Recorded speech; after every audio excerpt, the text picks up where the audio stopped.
Hi everyone, welcome back. In this lesson, we are going to export this video. So the first thing I'm going to do is click on the timeline, push the minus key, and I'm going to highlight all of the clips that I've used in the timeline here, as well as the audio. Let's just drag that up. I'm going to push shift because I missed this last audio track here and click that so it's highlighted. Right click and go up to label and put this in orange. To me, that just signifies that the entire edit has been worked on and is ready to export. I'm going to push plus, bring my cursor to the very beginning of the timeline here, and I'm going to push I. That is creating an in. Now I'm going to push minus key on my keyboard a few times and go to the end of the edit over here. We'll just go to the very end. Let's zoom in. So 35808 and push O to create an out. So everything within the in and the out is going to be exported. Let's drag this audio up a little more here. Great.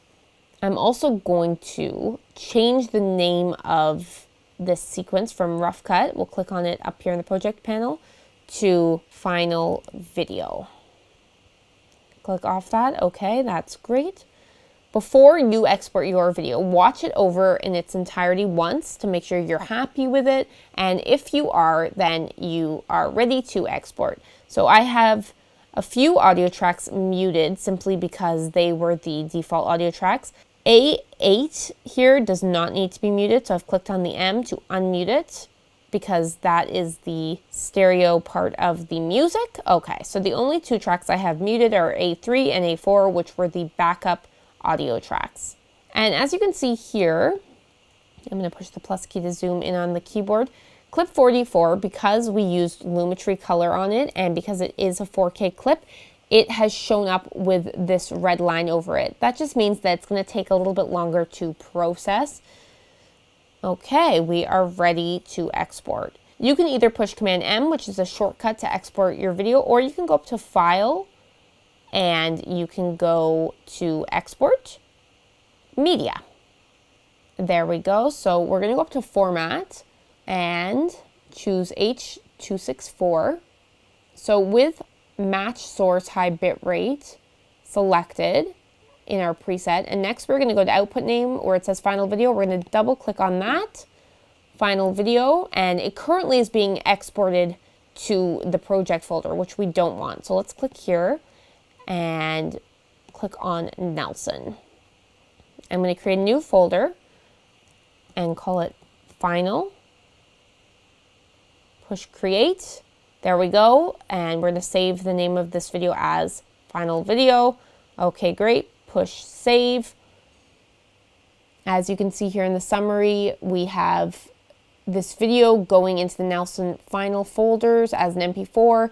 It's going to show up as 1920 by 1080 resolution, 23.976 frames per second, progressive. There are a few things we're going to adjust down here in the basic video settings. So let's scroll down here where it says bit rate encoding VBR 1 pass. We're going to click on that and change that to VBR 2 pass.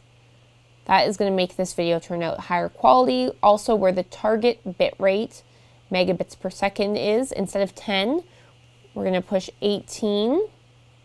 And where it says maximum bit rate, we're going to click and push 28. I find these to be the best resolutions for videos that you're going to be putting up on the web. This is going to export a high quality video at a higher bit rate. If you need to have a smaller file, you can bring down the sizing, but keep in mind that's going to affect the quality. So I stick at 18, between 18 and 28 for my target and maximum bit rate. We will go down here. We are going to click here where it says use maximum render quality. So we've check marked that. The rest of this looks good. So the estimated file size is 521 megabytes.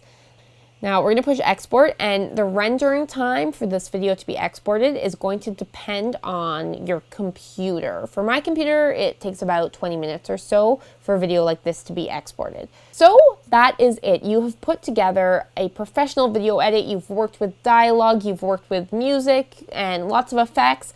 That is awesome. And we have one more lesson to go where we're going to go over exactly what you've learned and what you can do moving forward with the knowledge you've learned from this course. So I look forward to seeing you in the next lesson.